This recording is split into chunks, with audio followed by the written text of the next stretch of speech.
Episode number 63, Ironman 70.3 Eagleman with Adam Otstot. Welcome to the pursuit of the perfect race. I'm Coach Terry Wilson, and with each episode, I bring stories of athletes to you that share their experiences at races in order for you to learn how to have your perfect race. We will hear stories from athletes of all ages, abilities, and races of all distances. So regardless of where you fit in, there's something in it for you. Thanks for spending some time with me today. Now let the pursuit begin.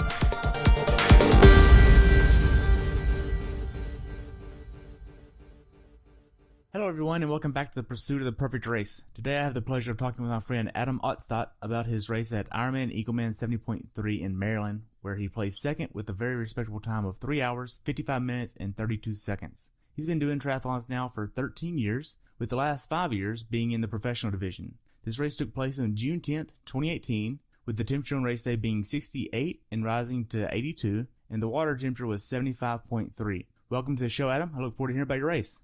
Thank you so much for having me. Hey, I'm looking forward to it. Thank you so much for joining me. I look forward to hearing about your race.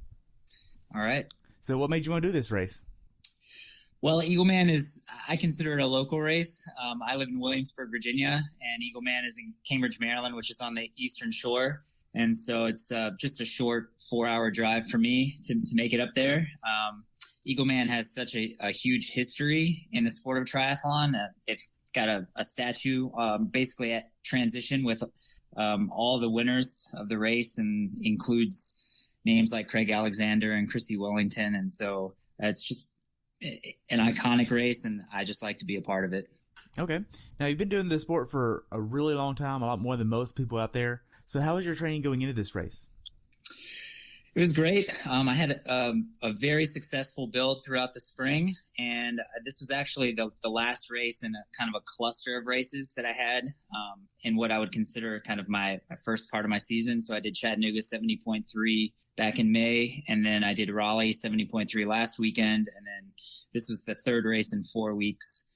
And now I'll take a nice break. So training was good. I had no hiccups with injuries or anything really to speak of. So I was healthy and prepared and motivated and ready to give it a good crack. Nice. What kind of plan were you using? I work with a coach, Dave Luskin, out of Richmond, Virginia. And we just kind of work to my strengths and try to build on my weaknesses. I typically...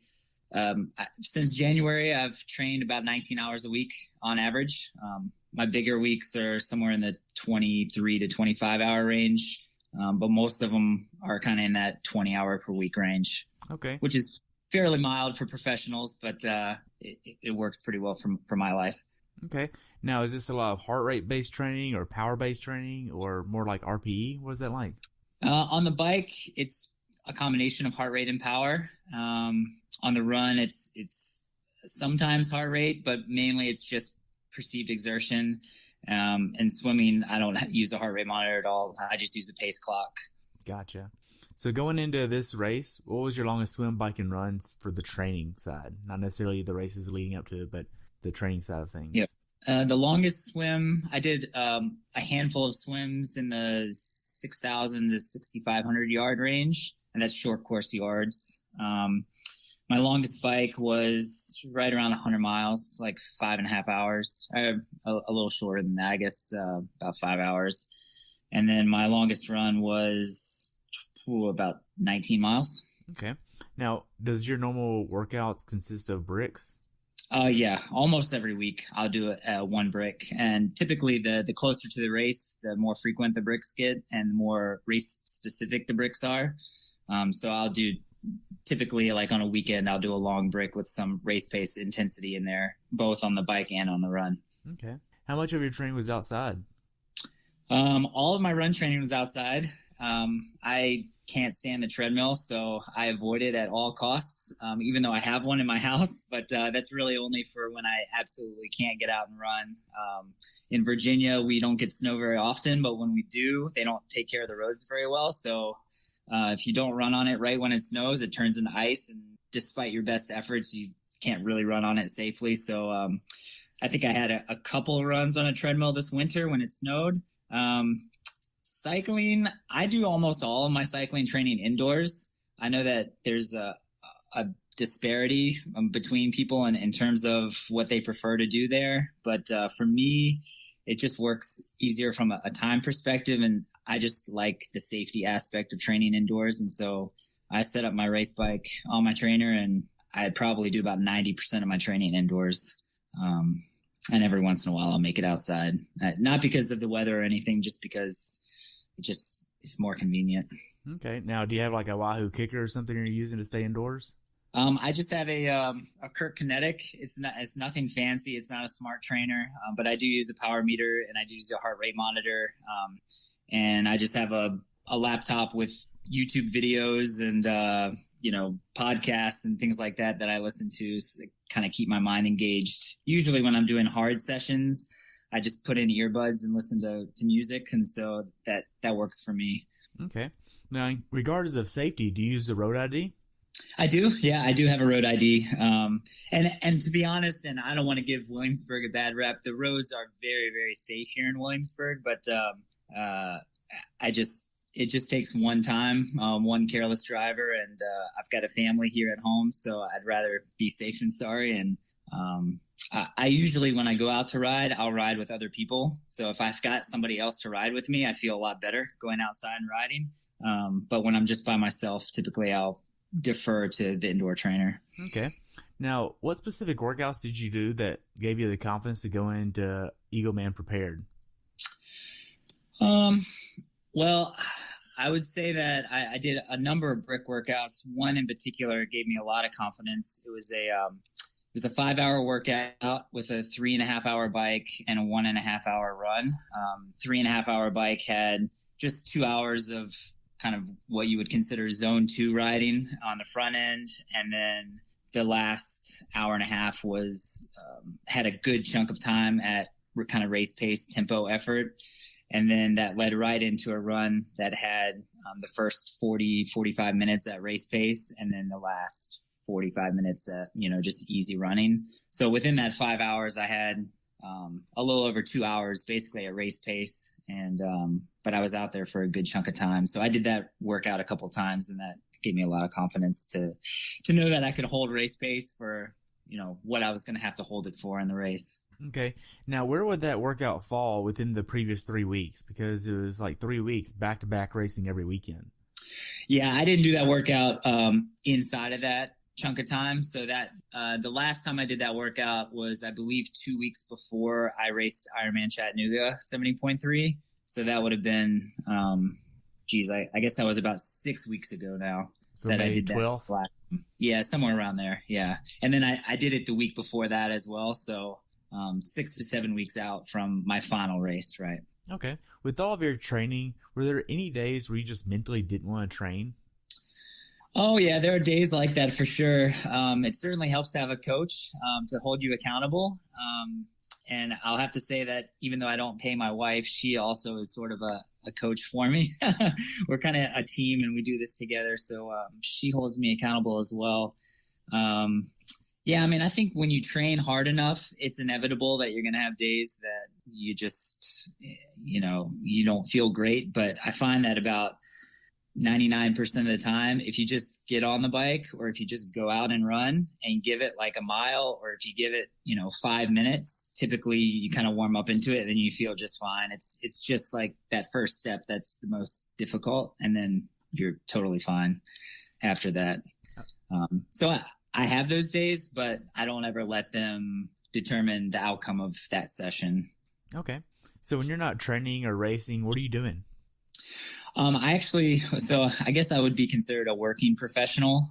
So I work a part-time job in a local school system. I used to be a teacher, and just in the past 3 years, I started a job as a curriculum coordinator for health, physical education, and athletics. And that job is kind of I guess you would consider it a desk job, but I am in the schools. I'm basically an instructional coach for the health and PE teachers in my school system. And I work with the athletic directors to help run the athletics program. But it's only a 20-hour per week job. So I'm there basically from 8:30 to 12:30 every day. And I train before and I train after, and that's my life. Okay. So that keeps me busy enough. Yeah. And you have a wife as well? I do have a wife and I have two wonderful kids. I've got Cassidy, she's 5 years old, and Sawyer, who's 7 months old now. Wow. So how big of an issue is it for you to balance life, work, training, and spending time with the wife and kids? Yeah, it's tough. You have to stay very organized. I've got a very, very structured life. If I don't get in the training that I need to get in by a certain time, then I know it's not going to happen. And at this point, I don't really have that option of it not happening. So I don't have any other choice but to do it when I have to do it. I guess I don't wake up too terribly early. I'm usually an early bird anyways. So waking up at 5:30 isn't, I don't think that's too terrible, but I do that pretty much every day when I'm training to get in a session, before I have to go to work. And then, typically I train in the middle of the day between about 1 and 4 before I have to pick up my kids from daycare. And then the evening is all devoted to family. So I'm done with training by 4:00 every day. And from 4 until when the kids go to bed, I'm 100% dad. And, I like it that way. Good. Now, did you make any sacrifices over the last 3 weeks? I definitely didn't make any sacrifices. I would say my wife took a brunt of the lion's share of the work.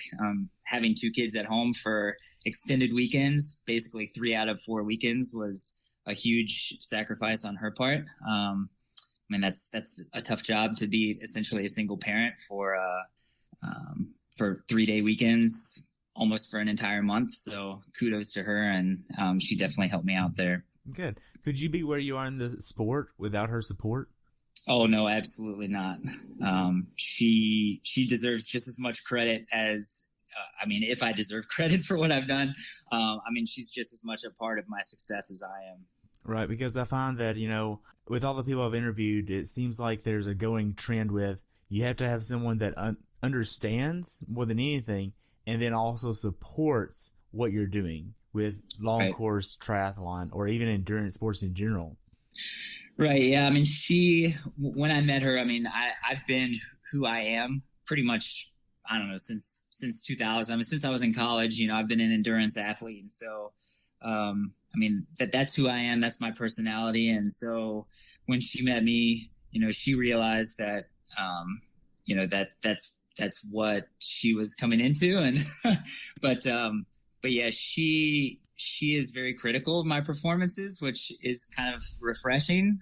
She doesn't just pat me on the back, regardless of how I do. She is the first one to point out if my transition times are slower than my competitors. And I'm like, they're just transition times. It was 2 seconds, and she wants me to tighten it up all the way across the board. So it's good to have one of your biggest critics, in your own house. That's great. Because, in all reality, that's kind of like support through understanding. And it's like, hey, you lost some time here. Come on. Right. Well, she always tells me she's going to, she doesn't go to all races with me. Typically the ones where I have to travel a decent ways, she'll stay at home, especially now with 2 kids. But before we had kids and when we were still married, she would come to just about all of my races, and she used to always tell me, "Hey, I'm going home with the winner today, so let's get it done." That's awesome. Yeah. So, what was your mindset going into Raleigh? Or sorry, not Raleigh, Eagleman. Eagleman, yeah. Well, I was actually feeling really good going into Eagleman. Of course, being the third race in 4 weeks, there is some fatigue that's still kind of present from the previous 2 races. But Eagleman is a course that suits my strengths. I train on, obviously I train on a trainer, so I'm used to just keeping constant pressure on the pedals. And Eagleman is pancake flat, so you pretty much don't have any chance to just kind of spin it out on a downhill or stand up out of the saddle. You're down an arrow for 2 hours basically nonstop, and the run is pancake flat as well. So it really mimics the training that I have here, and it gets very hot and humid here, and Eagleman is typically very hot and humid. So it's a course that I feel comfortable in, and I feel like I have advantages over some of my competitors that are coming from, other areas of the country. Okay. So when did you actually start traveling to the race venue? Well, I actually left on Saturday morning this year. So I left at like 7:00 in the morning. We drove up the Eastern Shore. It took about 4 hours to get there. We got there at about 11. I checked in, and then we had a pro meeting at 12:30, and then I checked into my hotel after that. So it was pretty quick. But there wasn't really anything else that I needed to do up there. So I figured I'd save myself a hotel stay and just go up the day before. Okay. What was your mindset going into Raleigh? Or not Raleigh. Dang it. What was your mindset going into Eagleman? Well, I wanted, actually, to be honest, I wanted some redemption because I had raced Raleigh the weekend before and I had some equipment issues that potentially cost me a couple spots. I had an issue unzipping my swim skin that cost me about 20 or 25 seconds in transition. And I had a rear brake rubbing on my bike, I think for pretty much the entire bike ride. So it's hard to pinpoint exactly how much time that would have cost on my bike split, but certainly it didn't help. And so I thought I had a very, very good performance at Raleigh, but I didn't feel like my overall placing was indicated by the effort that I put out. So really, I just wanted to go to Eagleman and have the same kind of physical performance, but then have my overall place kind of align with that. Obviously, I wanted to win Eagleman, which didn't quite happen, but Cody Beals was super strong and he deserved the win. Absolutely. And he's going to make me keep working for it, I guess. So maybe next year.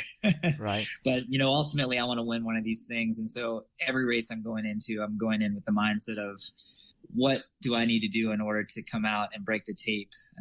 And I was close in Chattanooga. I wasn't so close in Raleigh. And to be honest, I wasn't really that close in Eagleman, but place wise, I've been in the top 5 in 3 consecutive races. And so I'm kind of knocking on the door and I just kind of have to figure out that last piece of the puzzle to get me on the top step of the podium. Gotcha.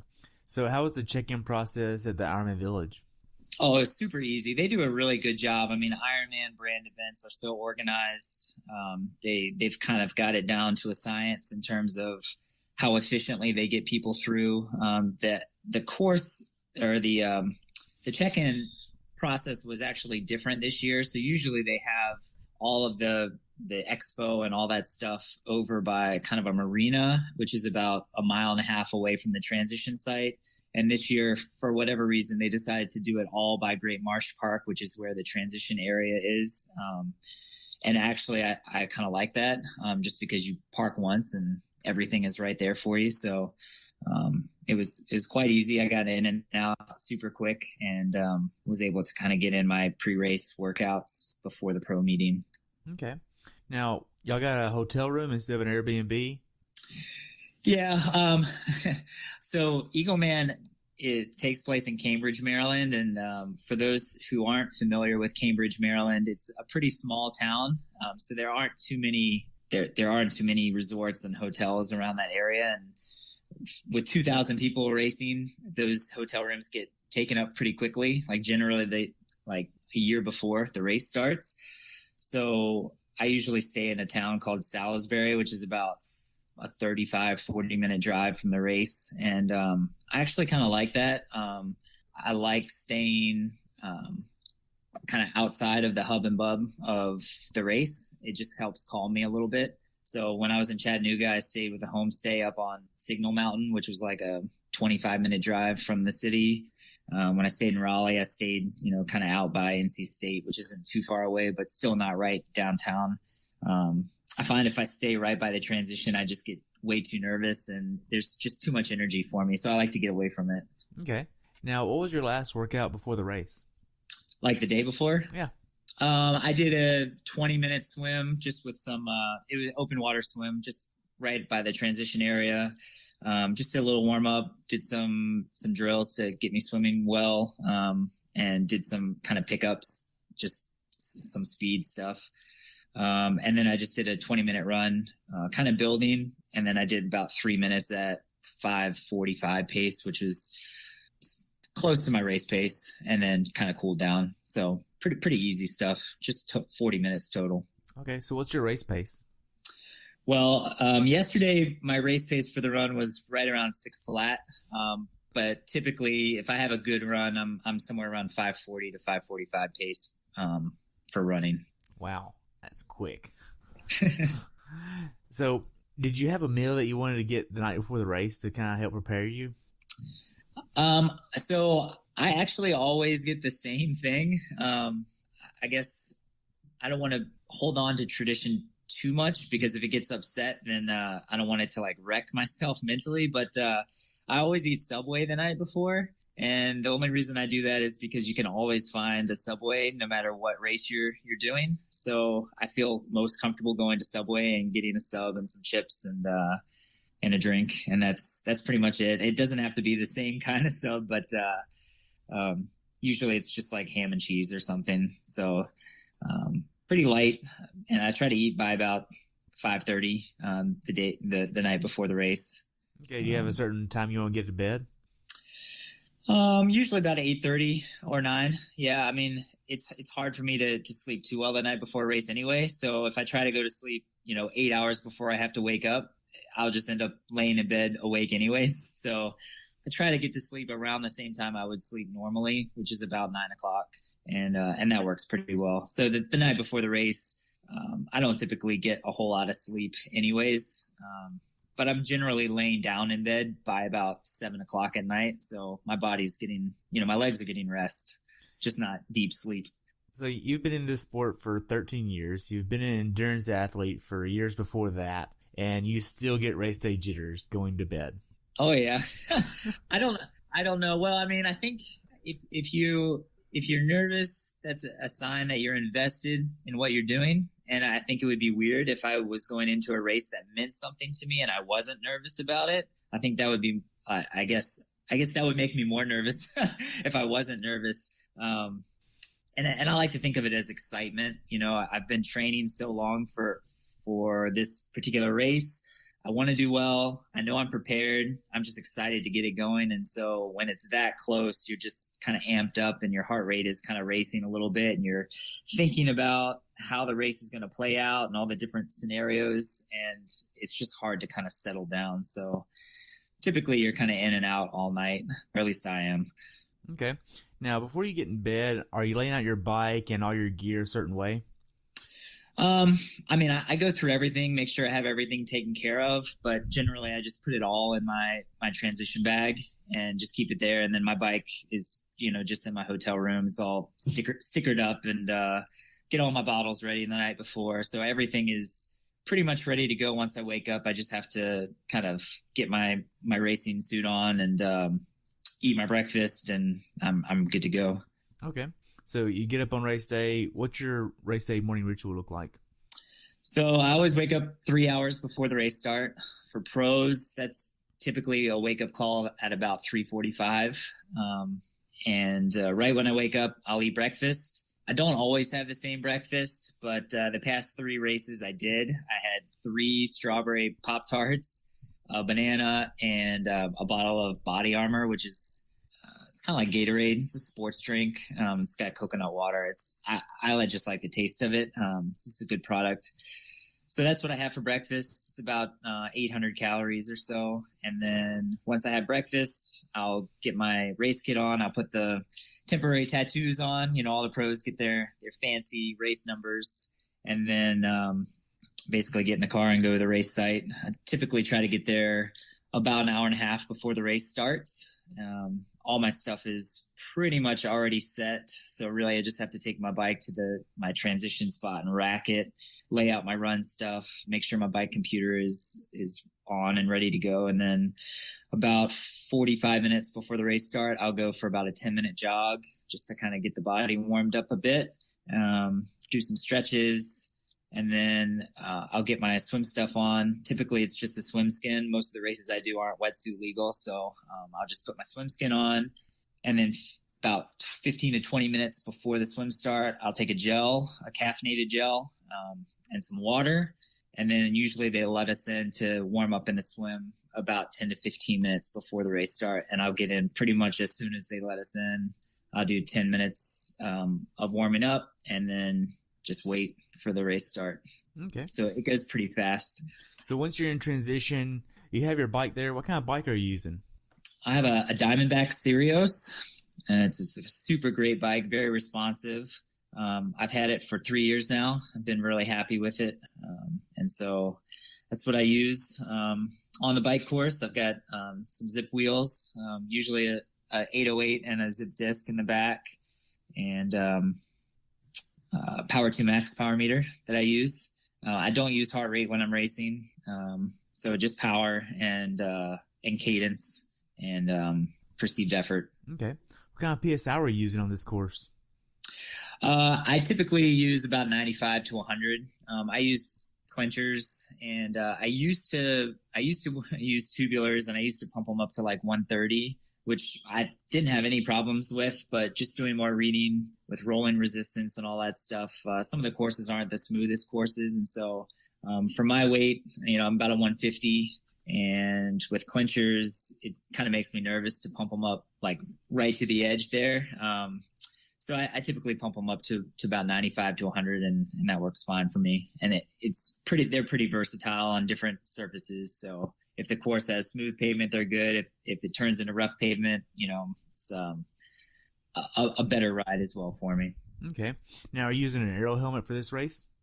Yep, I use a Rudy Project 57 race helmet with a visor, and that's also been an incredible helmet to use. You can change the amount of ventilation that comes through the top. They've got different inserts that you can put in there. So depending on the conditions of the race, you can either have it totally wide open or you can have it totally closed, or there's like a mesh one as well that kind of lets in some air. So you can kind of modify the ability of the cooling ability of the helmet in that way. And of course, Rudy Project with John Cobb. He's done all kinds of aero testing, and it's a very solid helmet. Good. So do you use a Cobb saddle as well? I actually don't use a Cobb saddle. I love John Cobb. He's very, very great. But for me, I use a specialized Citero saddle. That's just what is most comfortable for me, and that's what I use. Okay. I can sit on it for hours. As you do. Now, What time was your send-off? 6:45? 6:45, yep. Okay. In between the time that you leave transition and you get everything done, the last few minutes before you're getting in the water, I know you're using a swim skin versus the wetsuit, being that it was 75.4. Mm-hmm. What kind of swim skin are you using? I use an Xterra. It's just incredible swim skin. I've used Xterra my entire triathlon career. And fortunately, they have partnered with the Snapple professional triathlon team. So I've been able to continue using their swim products for the past 5 years. And that kind of gets me from the swim start to T1 as fast as I can get. Okay. Now, are you using a certain kind of kit as well? I've got an LG Louis Garnier kit. It's just a one-piece, not long sleeve, but sleeved kit. And I use it with the sleeves in the swim too. I've tried to do it where I roll it down and then roll it back up in T1, and I do that from time to time. But this past year, I just went ahead and put it on and zipped it up, put the swim skin over it, and just forgot about it for the rest of the race. Okay, I guess you were catching too much flack from the wife from that. Well, sometimes it restricts your shoulders a little bit if you get those sleeves on when you're swimming. And so it bothered me a couple years ago when I first started using the sleeved kits, but I've just practiced with it now, and I've kind of gotten used to it, and it doesn't seem to bother me anymore. So I just roll with it. Okay. So you're on the line with all the other pros right before the gun goes off. Are y'all sitting there talking, or y'all just like all laser focused? What's that situation like? It kind of depends on the race. In this particular race, I think everybody was pretty jovial, to be honest. And part of the reason was the swim start was maybe a little confusing. In this particular case, we had a beach start, and the water was super shallow for a really long time. Like they had maybe the first buoy line was 750 yards or 750 meters, and there were maybe 5 buoys on that line. And for the first 3 buoys, the water was shallow enough where you could stand up and just kind of wade through the water. And so I think people were just kind of trying to fish out information from the other racers in terms of like, how are we going to navigate through this? Because it's just kind of a unique situation where you could potentially just be dolphin diving for like 400 meters in the swim. And I don't think anybody really prepares for that kind of swim start. So I think people were just kind of joking around with each other and telling people, hey, you know, I'm going to just like, you know, power walk for the first 5 minutes of the swim. And some people actually did for a while. It was pretty funny, but yeah, we were all just kind of joking around. And obviously, like the minute before the start, everybody gets quiet, and you know they're counting down, and they're giving you the 45-second and the 30-second and the 15-second, and nobody's talking at that point. Everybody's kind of digging their toes into the sand and kind of getting ready to pounce and be like 100% race machine. But you know, before that, we were all pretty friendly, I think. That's great. So you get on the swim. How does the swim go for you? It was actually not too terrible for me. I mean, I did not grow up as a swimmer. Swimming is definitely my relative weakness in triathlon. So, success in swimming is, you know, for me, it was a successful swim. I came out overall in 6th place in the race. The way it shaped up, I mean, we started, obviously, people were dolphin diving. Some people started swimming almost immediately. Some people didn't even start. Some people were just wading through the water for probably the first 3 or 4 minutes. And then we'd kind of go back and forth. And so I started dolphin diving, and that was working pretty well for me. And then I kind of got into a swimming stroke. And as I'm swimming, I'm breathing, and I'm seeing a guy next to me just wading through the water, and he's going at the same speed as I am swimming. So I was like, well, you know, maybe I'll just give that a try. And so I stood up, you know, after about 2 minutes, and I started wading through the water. And it's funny because you have, you know, the whole field is like swimming, and you're just kind of standing up and walking alongside them. And it was a kind of a really strange, it was a very strange swim start. But I would say after about the first 4 or 5 minutes, everybody was pretty much swimming. And typically you'll get a couple packs that form in the swim. And for me, I've been like right on the cusp of making that front pack in the past couple races, and I've just missed it. Like in Chattanooga, there were some very, very good swimmers in that race, and they pretty much took off like, you know, gangbusters. And I didn't really have much of a chance in that one. But last week in Raleigh, there was a smaller front pack, and they were right there, and I was the guy right behind him, and I saw them just kind of inching away from me, and that was pretty demoralizing because I was like the guy that, you know, broke the front pack from the second pack. In this particular race, a pack never really formed. There was one guy who basically took off right from the gun, and he was gone, and then Cody Beals and Andrew Yoder kind of formed a twosome, and they were off. And then there was 2 more guys that were off. And then it was me and one other guy for a little bit before he dropped back a little bit. So I did most of the swim by myself, which isn't typically a good thing for me because usually if I can draft behind somebody that's a little faster than me, that'll pull me through the swim quite a bit better. When I'm doing all the work myself, generally I'm going to expect to not have a great swim, but to only come out of the swim, you know, about 2 minutes behind Cody Beals was actually pretty good for me. I felt, you know, I was hoping to be maybe a little closer to him, but, you know, all in all, it wasn't horrible. And I felt good coming out of the swim. So I was pretty happy with it. Good. And I think it was faster than I had done in previous years. Sometimes it's hard to compare swim to swim just based on conditions, but I think it was maybe a minute and a half or 2 minutes faster than I had done last year. So yeah, it was good. Now, what other races, 70.3 distances, have you done this year? Just Chattanooga and Raleigh. Okay, so just those 2 this year? Yeah. Okay, now, do you think Chattanooga swim course was a little short? Oh, yeah, I'm sure it was. I don't wear a garment. I actually don't wear a watch in the swim at all, so I had no idea. I have no idea how long I actually swam. But based on the times, there's absolutely no way that it was a full 1.2 miles. I wouldn't, you know, gander a bet to say exactly what it was, but I'm guessing probably about 3 to 4 minutes short. So maybe 150 to 200 meters short. That's what I would guess, which helped me out a lot in that particular race because the shorter the swim, the better I do. Right. The harder the swim, the worse I'm gonna, you know, the tougher the race I'm gonna have because I'll have a bigger gap to some of those fish. But right. So you get out of the water, you head to your bike. What's it like getting out of the water, getting to your bike? I mean, it's just push for me. I just want to get through transition as fast as I can. I knew I had a couple guys that were pretty close to me in the swim that were just behind me, and I didn't really want them to come along with me on the bike. So I kind of wanted to get through transition and be gone, out of sight, out of mind. And on the bike, that's fairly easy to do. If you can get like a 20 or 30 second gap, you can pretty much get far enough down the road where they can't see you.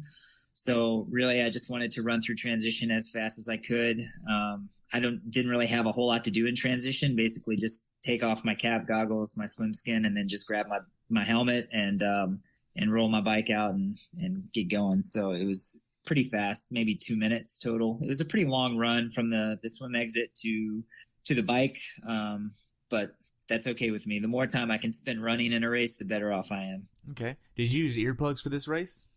Earplugs? Yeah. No, I've never used earplugs. Okay.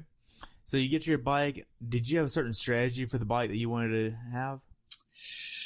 Well, it was sort of depending on kind of how the race was shaping up. I knew there were a couple guys that came out of the swim about a minute ahead of me. So once I found that information out, really my game plan was to just hit it as hard as I could for as long as I could until I bridged the gap to those guys. And so that's basically what I did.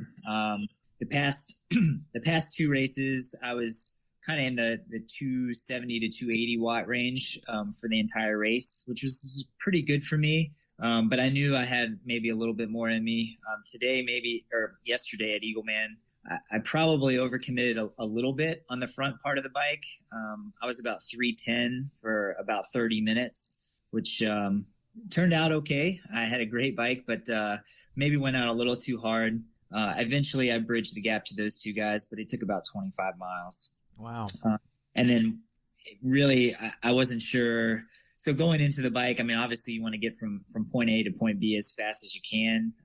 But sometimes tactics dictate, what you do in the bike. In this particular race, there really wasn't a pack. I mean, everybody was pretty spread out. So it was really just a true time trial, and I didn't ask for help from anybody. And when I say help, I mean, you can certainly help guys by staying at a legal distance, 6 bike lengths behind. But if you're kind of trading the lead, right? If somebody's going past you and you drop back 6 or 7 bike lengths, you at least have somebody to look at, and somebody is setting the pace up front of you. So you don't have that mental, work to do. You pretty much just stay behind them while they're doing the work. And then, 10 minutes later, you pull in front and you do work for 10 minutes. And, you're still obviously working, but, just from a mental standpoint, it helps. Cause it's not like you're out there just riding by yourself for 2 hours. In Chattanooga, it was different. We bridged the gap, and the main pack was like 12 guys. And so you can't just like leave 12 guys in the dust. They'll stay with you, and you don't want to just drag 12 guys with you all the way to transition. So the way in which you ride it is a little bit different. There's more spurts. There's more kind of spikes to try to drop people. In this particular race, I just tried to pin, 290 to 300 watts and just try to stay steady all the way through the bike. And that's what I did. And it worked out pretty well. I had my fastest bike split ever yesterday. So I was happy about that. Wow. Now, do you have a certain cadence number you're trying to get? I generally try to stay between 80 and 85.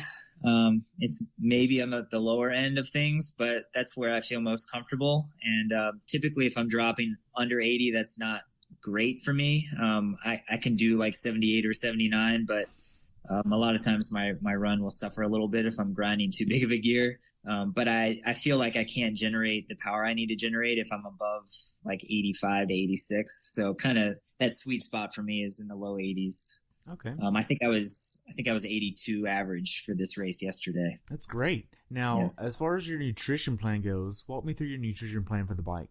All right. So I bring 2 bottles on the bike. Each bottle has 3 scoops of First Endurance EFS Pro. And so it's about 240 calories total. And that's really just for hydration and electrolytes. First Endurance does a really good job of creating products that have a whole lot of electrolytes. And so you don't have to worry about salt tabs and all that stuff. It just makes it simple. And then I have two gels. I have a Cliff gel, or two Cliff gels. One is caffeinated and one is just regular. And so I'll drink, throughout the bike, not on any specific intervals or anything, but typically, every 5 miles or so, I'll take a couple swigs of drink. And then at the first aid station, I'll take my first gel. The second aid station, I'll take my second gel. And then if I feel like I need to, I'll take like an extra Gatorade at the third aid station and just chug pretty much however much I can during the aid station. Then I'll toss the bottle before I leave the aid station. But that works for me pretty well. Okay, so that's what, about 600-ish calories? It's a little less than that. It works out to be about 500, maybe a little over 500 calories on the bike. Yeah, but I take that gel right before the swim, so it's really about 650 calories from the start of the swim to the end of the bike. Yeah. Okay. And during the bike, did you experience any GI issues or cramping at all? Nope. That's good. Yeah, it's great. I mean, it's been a learning process. I went through a time where I think I probably ate too much, and I would have like a brick in my stomach, and I couldn't ever figure out exactly why. I mean, some guys can take in a lot of calories on the bike, and a lot of fluids on the bike, and it just doesn't work quite that well for me. Maybe I need to train myself better to do that. I don't know. But anyway, that plan that I used yesterday is what I've used for probably about 2 years now, and it works really pretty well. Wow. Now, as far as the road quality of the course, how would you rate the road quality? Oh, the road quality is phenomenal. Yeah, Eagleman road quality, I mean, gosh, I would say about 75% of the roads are just silky smooth, super, super fast pavement. About a quarter of the course is not silky smooth, but it's also not horrible either. I mean, there's no potholes, there's no train tracks, it's just kind of like maybe chip seal type roads, which is, not too terrible. So overall, excellent conditions for roads. Yeah. How would you compare Chattanooga to this course as far as the quality of the road? I would say that, so Chattanooga starts in the city. And so you've got probably about maybe 3 to 4 miles going out of the city and another 3 to 4 miles coming into the city. And those miles are not great. They're doing a lot of work on the roads there. There's a lot of potholes. There's a lot of like parallel seams in the roads that you have to really be careful of. And, I've done races in Chattanooga since 2014. And up until this past year, every single race I did, I would pop a bottle off the back of my bike. You would just hit a bump in the road or a train track or something, and a bottle would eject from the bag. Maybe I just don't have a strong enough cage. But anyway, that's just an indicator of how rough the roads are right at the beginning of the race and right at the end of the race. Once you get out past the city, the roads are really nice. Good quality roads, absolutely. So probably similar. But Chattanooga doesn't have like the really freshly paved pavement. I mean, there are some sections in Eagleman that, it doesn't get a whole lot better than that. Yeah. Great. As far as the bike goes at Eagleman, is there anything that you would tell someone to be aware of that hasn't done that course before? I mean, honestly, it's a beautiful course. It kind of goes through, I don't know if it's a national preserve, but it's definitely a wildlife area. It's a little bit nondescript, so you kind of feel like you're just kind of riding the same road for 2.5, 3 hours. I mean, there aren't a whole lot of landmarks really to look at. And it's all super flat. There's no hills whatsoever. So the tough part about Eagleman, besides the heat and humidity, is the fact that you're just in aero the entire time. I mean, there's no breaks. There's no breakups on the bike course. There's no chances to stand and kind of shake your legs out a little bit or to coast down a hill. So the ability to stay aero and keep the pressure on the pedals all the way through is kind of I think the toughest part of that course. There's just there's no breaks at all. Okay. Now, the last mile or two on the bike, are you doing any type of transition to help prepare yourself to start running? I spent a little time kind of getting out of the saddle and stretching a little bit. Not a whole lot, but I definitely make sure that I kind of, stretch my back a little bit and stretch my hamstrings a little bit, just so that once I start running, I'm not super tight. Other than that, I don't do any changes to my cadence or anything like that. I try to keep the power pretty much as hard as I can up until maybe 400 meters before I get off the bike. So I don't ease off the gas a whole lot. Okay. Are you doing a flying dismount to kind of save a few seconds? No, I probably should. As a professional, that's probably something I should learn, but I never have, and it just hasn't been on the forefront of my mind. So I just don't feel comfortable doing it with maybe my balance isn't that great. I don't know, but I just pretty much go up to the dismount line and put both feet on the ground and swing that leg over, and then I'm off and running. So it might cost me a second or two, but that'll be an area for improvement this fall, maybe. Okay. So how did T2 go for you? It was good. It was long. So they changed the configuration of the transition area. I think they had gotten a lot of feedback from racers in the previous years that those racers with really high numbers were having to carry their bikes a lot further in the race. So like in the past, you would go in transition one way, you'd pick up your bike, and then you'd have to go all the way through transition, go out the other way, get on your bike.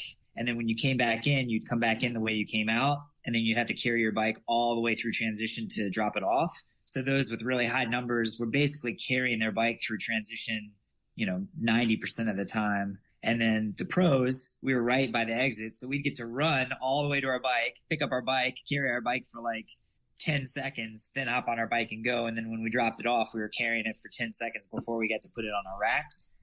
So we were able to run a lot more through transition without carrying our bikes, which isn't really fair, just based on what number you are in the race. And I understand that for sure. I know Ironman Hawaii does the same thing. Everybody has to carry their bikes the exact same distance.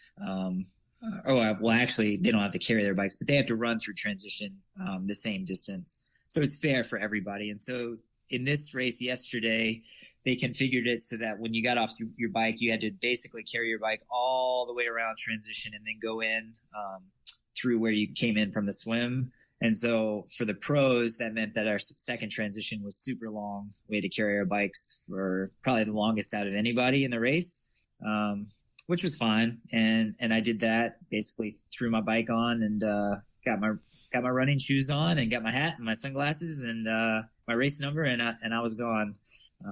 I think it took me about right around 3 minutes. Right. Now, did you have a certain strategy you wanted to execute on the run?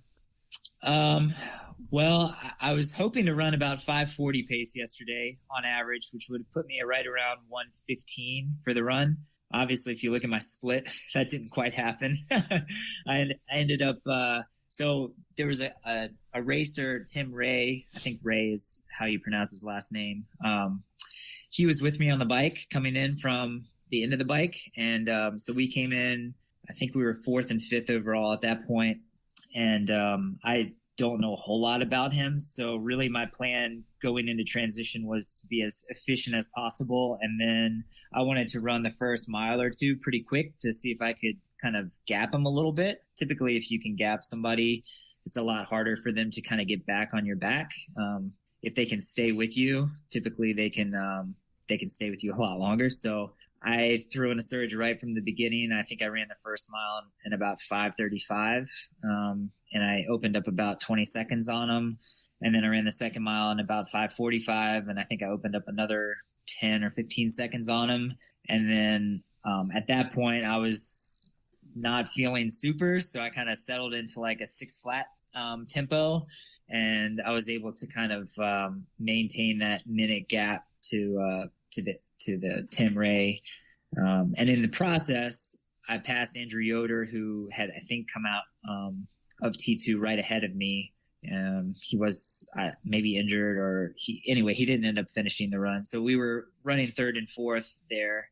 And I felt pretty confident about where I was there. I didn't have any idea how far ahead the guy in first was because I had never heard of him before.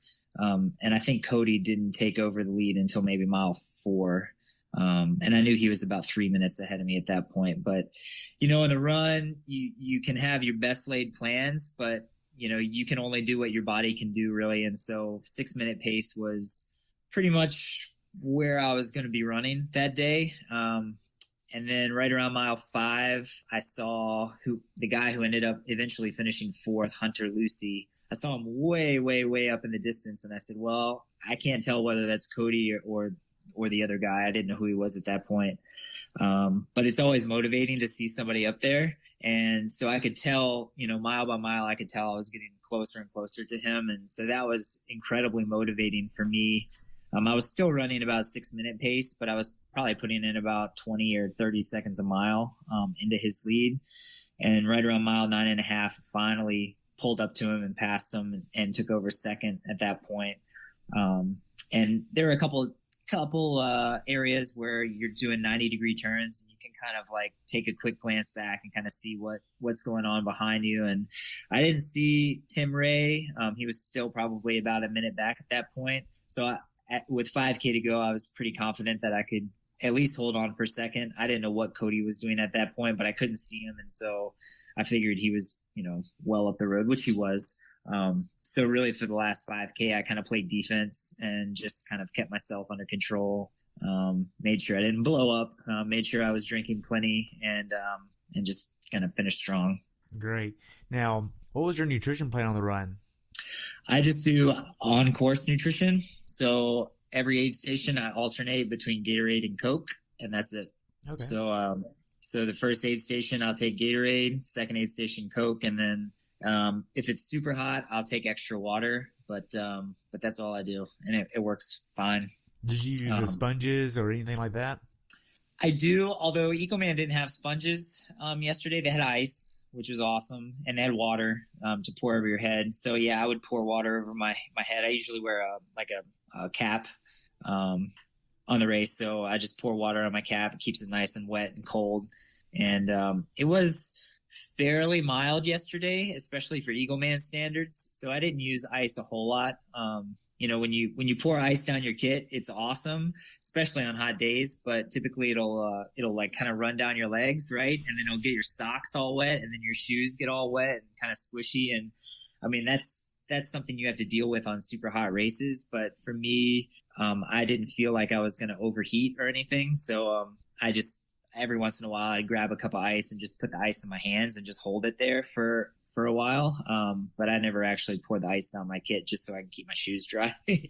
Gotcha. So how was the support on the course? Oh, it was excellent. The volunteers are so good. Cambridge, the city of Cambridge, and the race, Eagleman race, they really support the race and the racers, and they always get plenty of volunteers, and they're so excited that people are racing.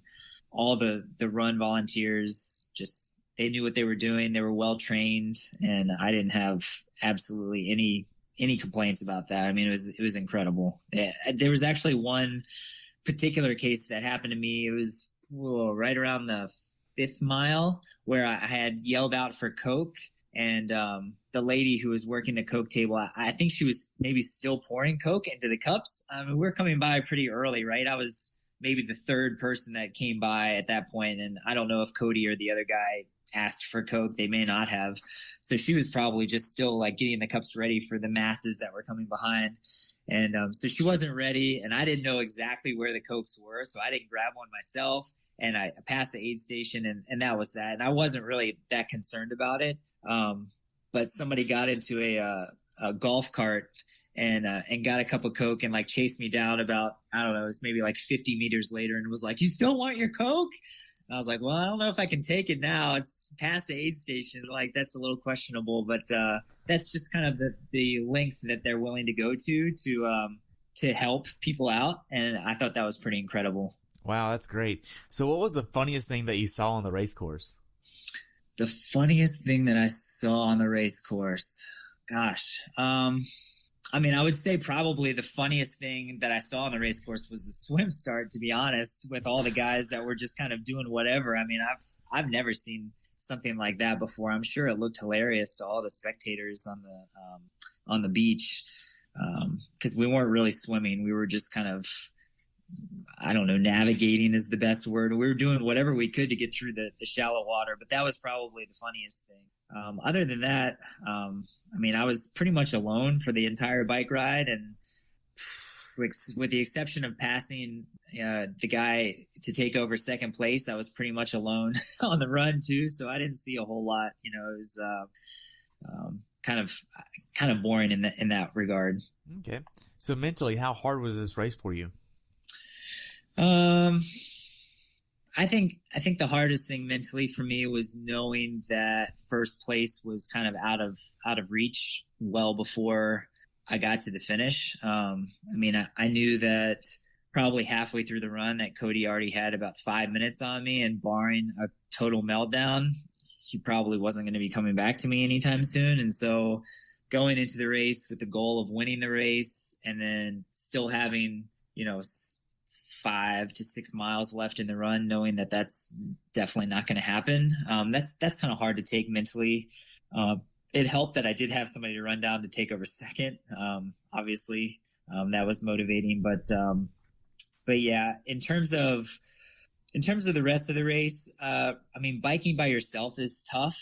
I've had a bunch of races as a pro where you start the bike and you pretty much ride the entire way and you don't see anybody.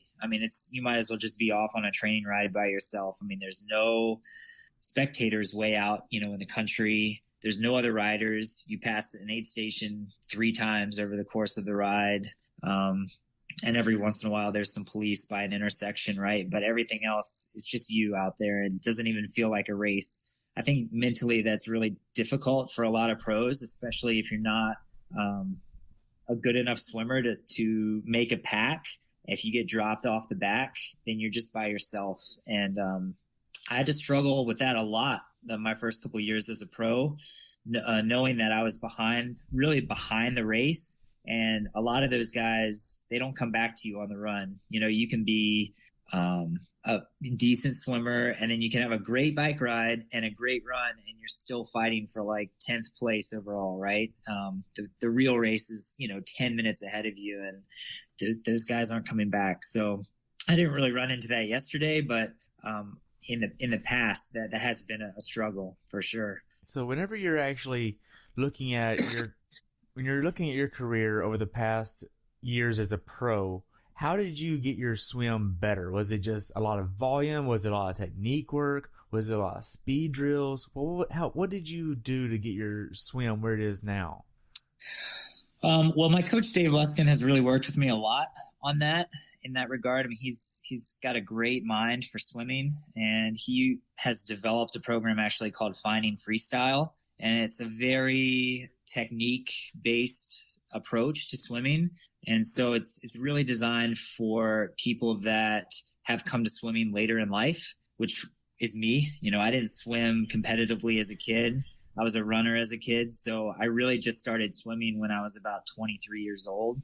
And so I've been kind of behind the 8 ball in terms of swimming ever since I've been in this sport. And so working with him and kind of going through that program, it kind of breaks your swim stroke down, and it has a lot to do with kicking rhythms and kind of the rhythm of your stroke and kind of finding that optimal rhythm for yourself. It incorporates a lot of kind of dynamic swimming. So, you train in a pool. It's a very static environment. You've got a black line to look at. There's no current.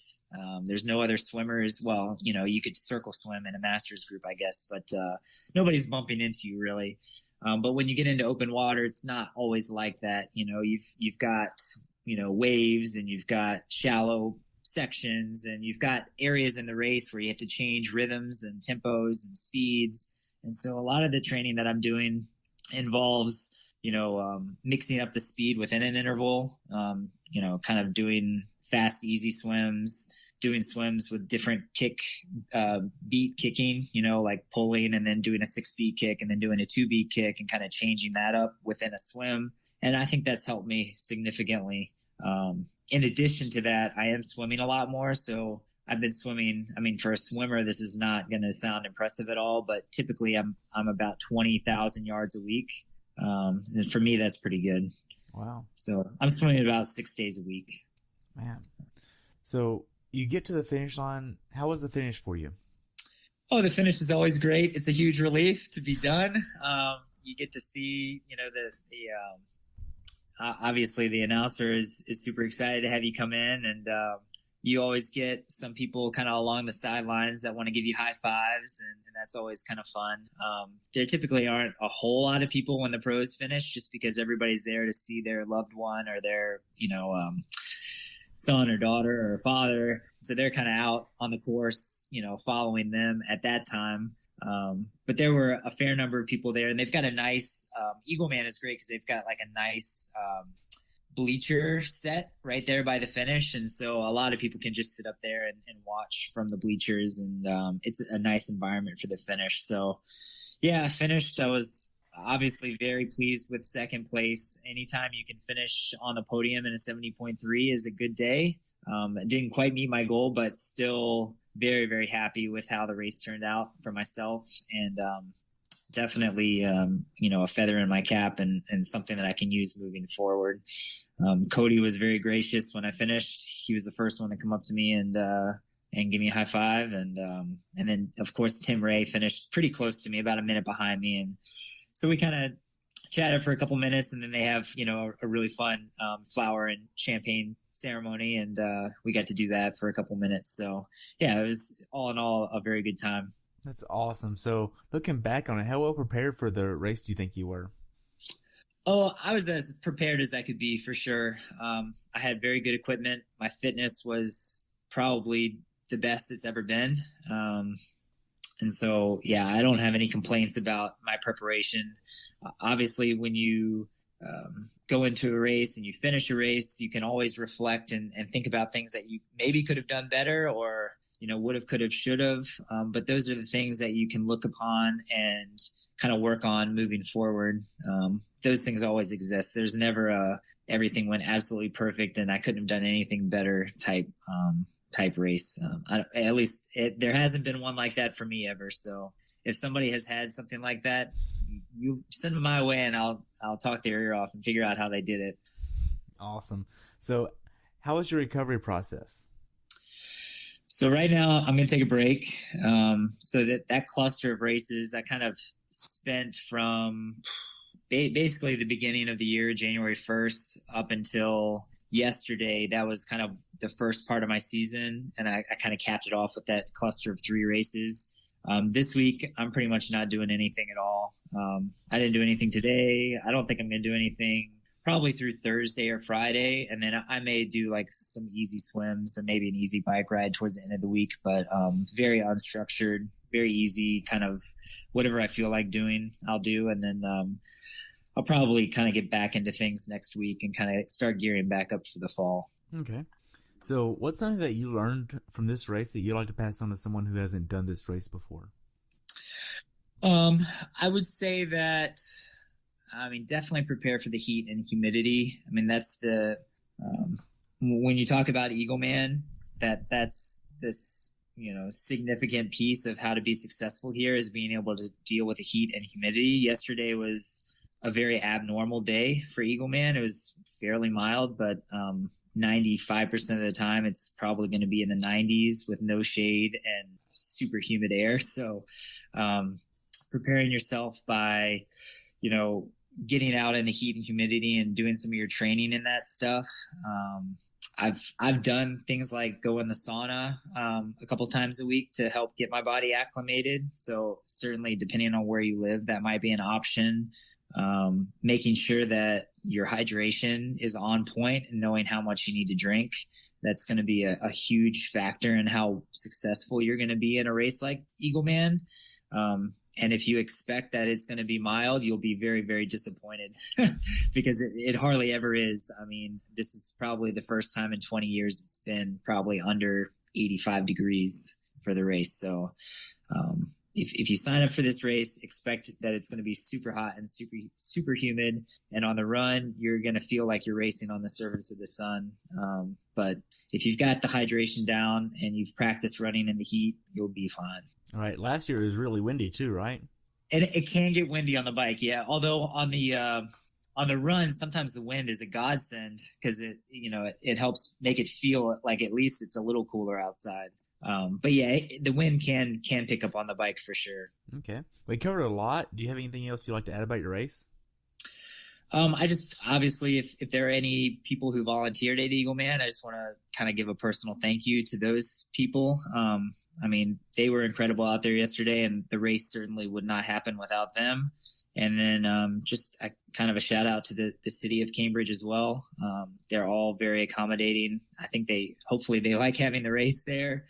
We went to a couple local restaurants yesterday, and everybody seemed like, they're asking about, hey, did you do the race? And they're pretty invested. So just a thank you to the city for accommodating the race, and just thank you to all the other racers. I mean, without them, it wouldn't happen. So always thankful for the competition, and that's what kind of helps drive me to become better and better myself. Great. So how could Ironman have made your race experience as an athlete better?